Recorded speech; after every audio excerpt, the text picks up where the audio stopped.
I was sipping tea in my quiet study when I opened this email. At first, I thought it was just another tale of betrayal, but this one made me sit back. The subject line read, "They replaced me with my sister and no one cared." That alone gave me chills. So here I am sharing her story with you. She writes, "Dear Brenda, I never thought I'd be writing this, but I feel like I've been slowly erased, not just forgotten, completely replaced. I grew up in a normal home. At least that's what I told myself for years. My sister and I were just a year apart. We were close, or so I thought. She was the golden child. Every family has one, right? My parents adored her. Every smile, every success, every small win was a celebration. Me, I was the quiet one, the observer. I never resented her, not at first.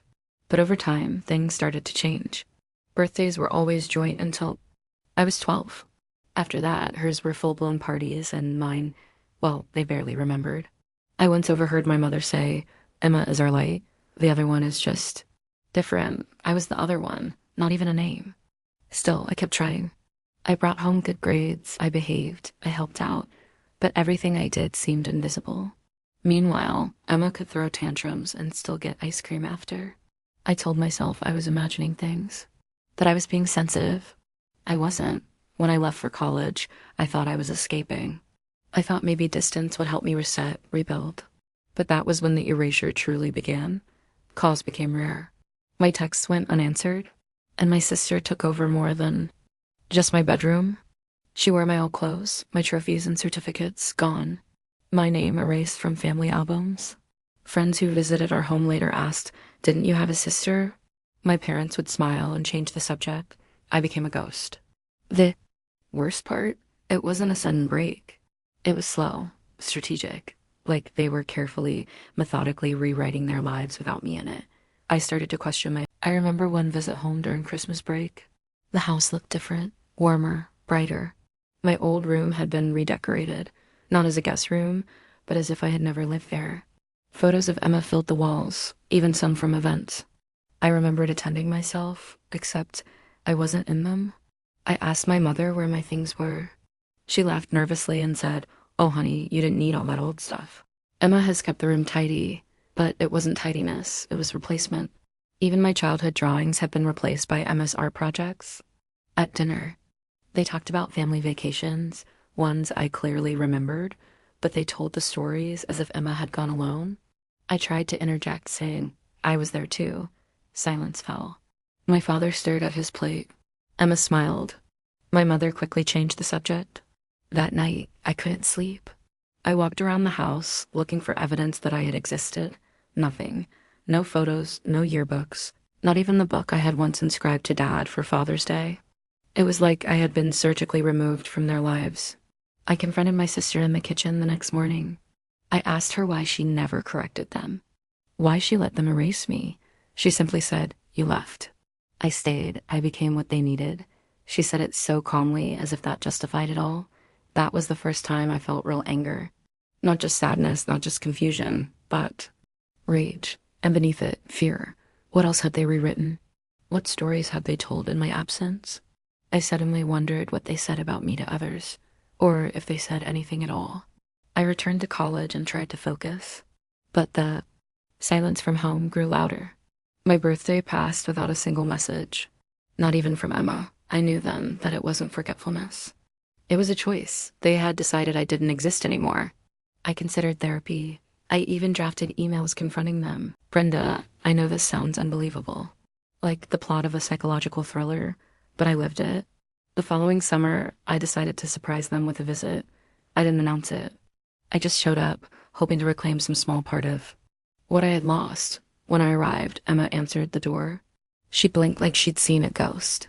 And then she smiled, a smile that didn't quite reach her eyes. She said, "They're not home." I asked when they'd be back. She said they went to the lake house with me. I wasn't invited. I wasn't even expected. Emma offered to let me stay, but the house felt foreign. I walked through it like a stranger, trying not to cry. Even the dog didn't recognize me. He barked at first. Emma laughed and said, "He's protective of us now." That night, I looked through Emma's bookshelf and found a photo album. I opened it, hoping to find a trace of myself. There were family holidays, school plays, birthdays. My parents, Emma, always Emma, but I was gone from every scene, airbrushed out of memory. I couldn't sleep again. My body was in that house, but my spirit wasn't welcome. In the morning, I left without saying goodbye. I took the long road back to school, crying in the car. I kept wondering, what did I do to deserve this exile? Brenda, I started doubting myself. I began to wonder if maybe I had imagined how close we once were. Maybe I wasn't as loved as I thought. Maybe Emma had always been the favorite, and I had just never noticed until I was out of the picture. I even called an old friend from high school, hoping for some validation. She remembered me, vividly. She told me how my mom used to brag about my grades, how Emma had always been in my shadow. That felt like a crack in the wall, but just a small one. And then she said something strange. She said, Emma, Brenda, after that call, I couldn't stop thinking about what my friend said. It echoed in my head. Emma wished I would disappear. I tried to shrug it off. We were just kids. Kids say cruel things they don't mean. But deep down something didn't sit right. I decided to go through some of my old things. My mom had boxed up my childhood room when I left for college. I asked her once if I could pick them up, and she said Emma had put them in storage. But when I asked Emma, she just smiled and said, they're gone, like that. All my photos, journals, letters, trophies, erased. I felt like a ghost in my own life. I couldn't prove anything, but I started to believe it wasn't just neglect. It was intentional, a quiet erasure. One no one would admit to, but everyone allowed. I wrote my mom an email trying to reconnect. I told her I missed our talks, our routines. Her response was polite but cold. She said, Emma keeps us very busy these days, but I hope you're doing well. Love you. That was it. Like I was a pen pal. My father didn't even reply. The same man who used to sneak me candy after dinner, who taught me how to ride a bike, who cried at my high school graduation, silent. I kept refreshing my inbox for days. Nothing ever came. I felt invisible. I started wondering if maybe I had done something terrible and just blocked it out. Why else would they act like I was dead? I replayed every moment, every word, trying to find a clue, but nothing added up. I was just gone from their world. The worst part, Brenda, it didn't seem to bother them. My absence wasn't tragic or mourned. It was convenient, neat, like I had been a placeholder for Emma all along. And now that she had the spotlight, there was no room left for me. I began to spiral. I started having panic attacks, couldn't eat, couldn't sleep. Brenda, in a moment of desperation, I called my cousin Lily. She was one of the few family members I still felt might be honest with me. We hadn't talked in a while, but when I asked how things were at home, she hesitated. That hesitation said more than words. I told her I was starting to feel erased, like no one cared I was gone. And Lily got quiet before whispering, honestly, it's like Emma replaced you. Your mom calls her her only daughter sometimes. It's really weird. I felt like the air had been sucked from the room. Only daughter?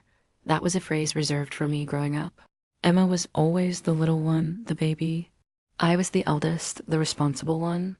But now it was like my very role, my identity, had been reassigned, and no one had asked my permission. Lily told me something else that chilled me. She said, your mom keeps this framed photo of Emma in the hallway where yours used to.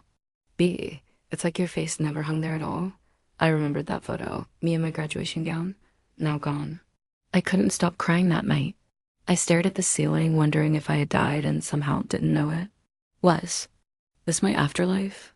A version of the world where I had been neatly replaced, as if I were a character written out of a script? I went on social media and looked at their profiles.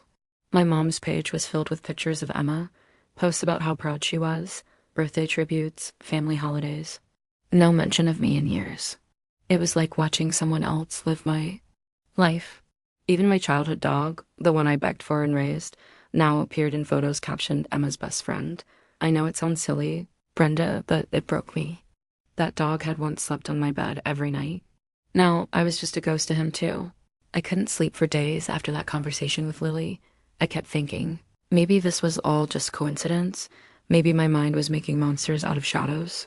But deep down, I knew something was wrong. Something bigger than jealousy. So I decided to go home, not to see them, but to see the house. To see if I still existed inside those walls. I waited for a weekend. I knew they'd be away. My mother had posted about a retreat with Emma. That gave me my window. When I arrived, I sat in my car for nearly an hour, staring at the house. It looked the same, but colder. The shutters had been painted. The garden I once tended had been redesigned. Even the welcome mat was different. It said Emma's Nest. With the spare key I still had, I slipped inside. The scent hit me first, vanilla and lavender. Emma's perfume. It lingered everywhere like she had claimed the air itself. It used to smell like cinnamon and coffee, Mom's favorites. Mine too. I walked through the living room slowly, my heart pounding. The family wall had changed. No more baby photos of me. No graduation photo. Just Emma. Emma with my mom. Emma with the dog. Emma in a cap and gown, wearing the exact dress I wore years ago. I felt dizzy. I opened the hallway closet and found a box labeled Claire's old stuff. Inside were pieces of me, my childhood drawings, my report cards, my yearbooks, all stacked like relics from a stranger's life, forgotten artifacts. But it wasn't just the removal of me that haunted me. It was the replacement. It was as if Emma hadn't just stepped into my role. She had rewritten the script of who I was, who I had been. And the world, even my mother, had gone along with it. Then I found something that changed everything. A letter addressed to me, unopened, sitting in a drawer beside Emma's bed. Written in my mother's handwriting. I opened the letter with shaking fingers. The handwriting was unmistakably my mother's, neat, slanted, and painfully familiar, but the words inside didn't sound like her at all. They were cold, detached, as if written by someone who had already let me go.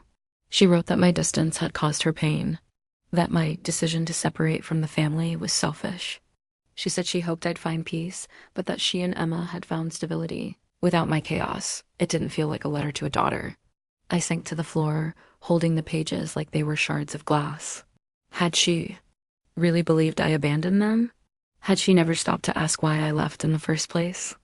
It was like she needed to rewrite the story to make it easier to live with herself. There was no mention of love, no regret, just justification. As if Emma hadn't just filled my place, she had earned it. My absence wasn't a loss. It was a solution. And for the first time, I saw that maybe they hadn't been fooled. Maybe they had chosen this. I found other letters too, some torn, some half-written. One draft said she didn't know how to love two daughters at once. Another simply read, Emma understands me. I felt like an outsider in a life I once lived. A stranger in my own story. Upstairs, in the guest room, my old room, nothing was left of me. New curtains. A different bed, Emma's books on the shelf. Even the initials etched into the windowsill had been sanded down and painted. Over. It was like I had never been born. I thought I would cry, but instead I laughed, a sharp, broken sound.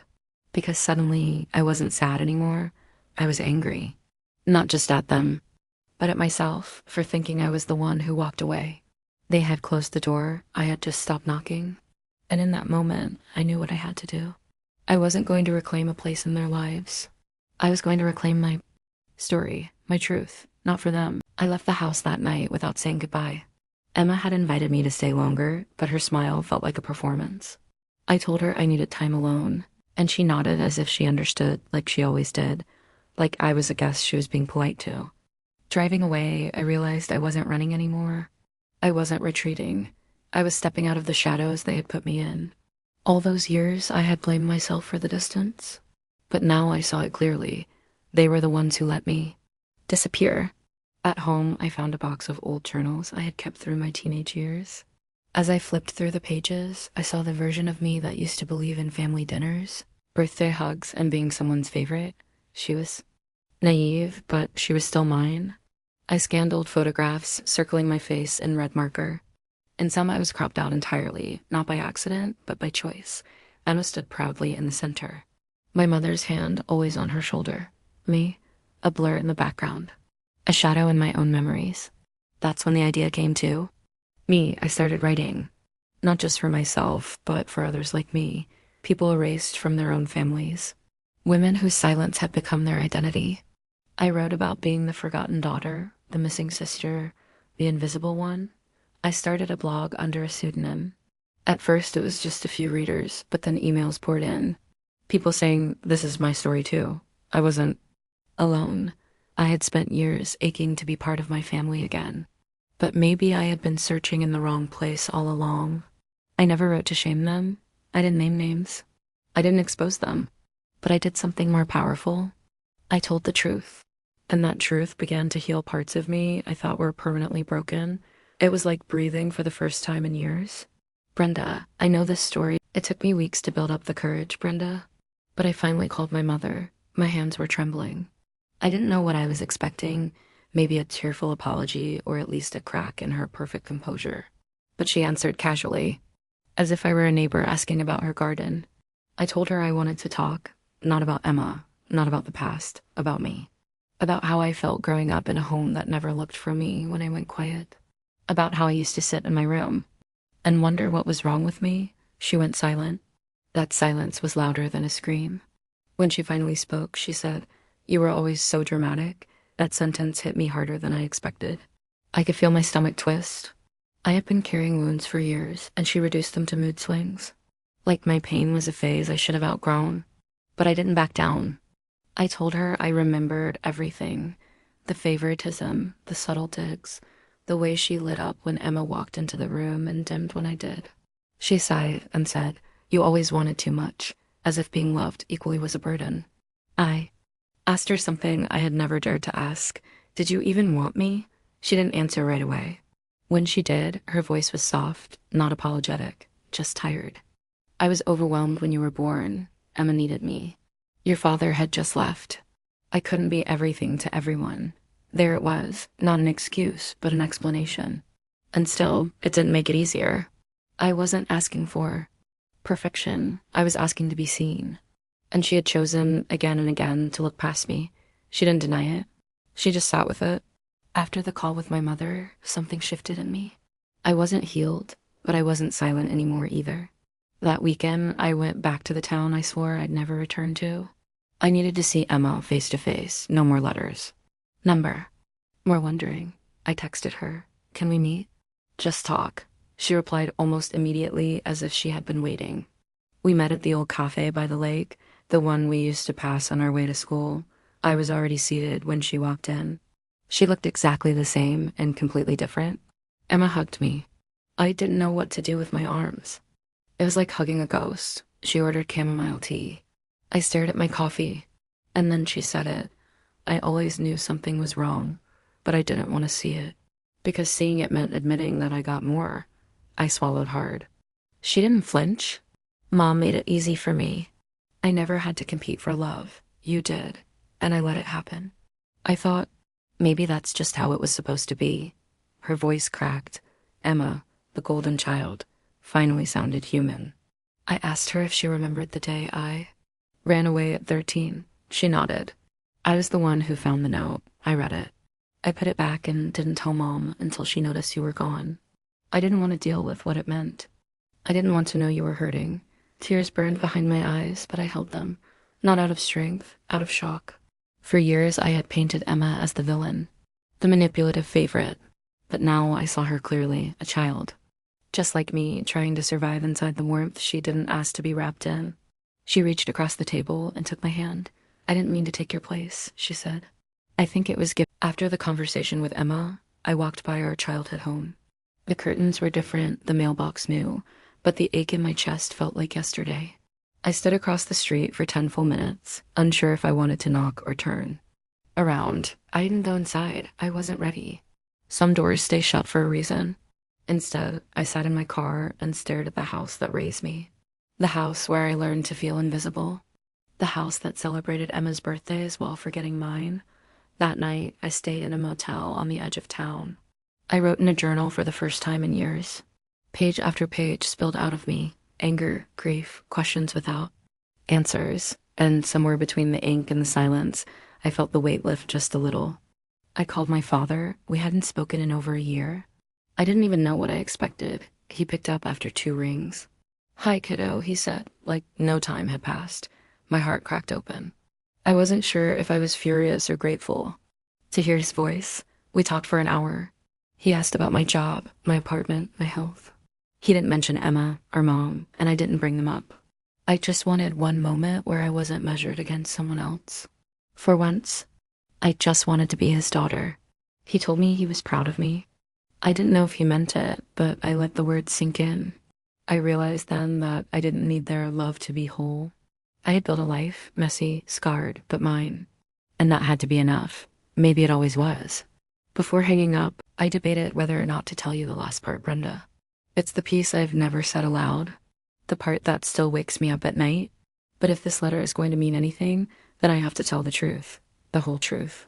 A year ago, I found a stack of old letters in Mom's closet. Letters she had written to Emma, praising her, thanking her, loving her. But there was one addressed to me, never sent. Just one. It said, "You remind me too much of myself, and I can't stand the mirror." That sentence broke something in me and healed something else. All my life I thought I wasn't enough, but maybe it wasn't about me at all. Maybe it was her pain, projected and unspoken, that shaped how she treated me. Emma didn't steal my place. I was never given one, and once I accepted that, I stopped chasing the validation that would never come. I stopped shrinking myself to fit into a family mold that was never shaped for me. I'm not bitter, Brenda. I'm awake. There's a difference. I don't hate my mother anymore. I pity her, and Emma ... Well, she's a product of that same broken system. I just happened to be the one who walked away instead of disappearing into it. Writing this has been like digging through layers of silence. Each memory a shard. Each word a stitch. I didn't think you'd even read this far, but if you did, then thank you. For giving space to someone like me, the girl who went missing without ever leaving home. Sometimes we think closure means going back, but for me it means going forward without dragging the ghosts. I may have lost my family's affection, but I gained